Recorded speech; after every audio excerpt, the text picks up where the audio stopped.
Bonjour mes amis personnels, bonjour mes amis, my partner in crime, comme on dit.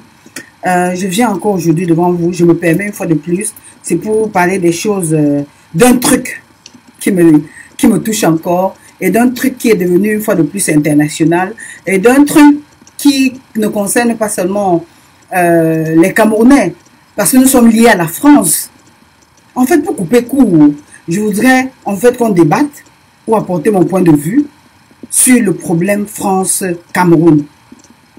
Pendant la visite de François Hollande, qui est une risée nationale en France, qui est un président le plus mal coté, qui reste une sorte une honte politique, une sorte d'échec politique de la France, vient au Cameroun, rend visite sa tournée africaine, parce qu'il ne peut pas seulement venir au Cameroun, il mélange 5 pays, 20 pays d'Afrique pour voir en passant.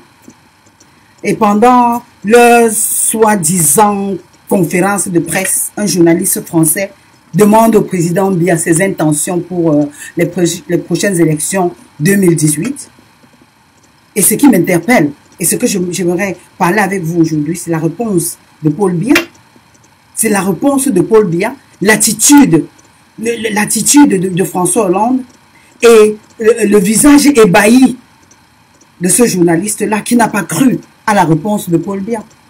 Et nous sommes au XXIe siècle, en 2015, l'époque de l'émancipation, la technologie, tout est numérique, tout est HD, tout est tabloïd, tout est iPhone 6, iPhone 5, tout est Apple.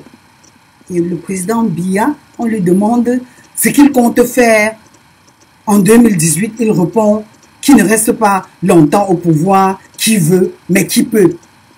Et je suis sûr que jusqu'à présent, le journaliste français est en train de vouloir qu'on lui interprète, qu'on lui dise encore en français de Molière, ou bien en français audible à lui, ce que ça veut dire. Mais nous, en tant que Camerounais, comprenons ce que ça veut dire. Et c'est en 2015 que notre président, qui est notre leader, qui est notre représentant sur le plan international, répond à un journaliste. Le message qui doit être entendu par ses collègues, ses confrères, il répond qu'il ne reste pas longtemps au pouvoir, qui veut, mais qui peut. C'est un français élémentaire. Ça, c'est l'argot. Ça, c'est le jargon. Ça, c'est le français que nous, Camerounais, nous utilisons quand nous voulons blaguer ou bien dire des trucs. Je n'attends pas ça d'un président qui compte représenter le Cameroun en 2015. Qui ne reste pas longtemps au pouvoir, qui veut mais qui peut. Il n'a pas... On n'apprête pas Biya avant qu'il n'aille pendant des rencontres internationales pareilles. Il n'a pas de chargé de presse. Tout l'argent qu'il paye les gens autour de lui, on ne peut pas l'éduquer mieux pour qu'il réponde de façon un peu plus charismatique, et de façon un peu raffinée, de façon un peu classe, et qu'il le veuille ou non. Le remplacement de Biya est inévitable. Le remplacement de Biya est incontournable. Qu'il le veuille ou non, même la nature prend le dessus. Qu'il le veuille ou non, il a l'âge des gens qui souffrent d'Alzheimer, de Parkinson. Je ne sais pas si ils ont seulement une mémoire sélective, une amnésie sélective, une vision sélective. Je me disais que c'était une opportunité en or pour lui de commencer à tracer une sortie, une sorte d'exutoire pacifique.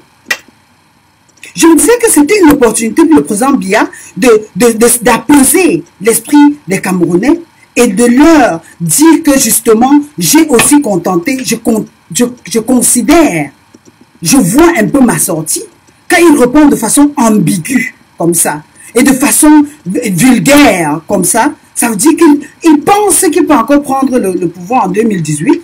Le président Obama, à l'âge de l'enfant de Biya, il va abriguer 2 mandats. Ça veut dire qu'il a un projet, il a des programmes politiques. Il a la constitution qui le guide.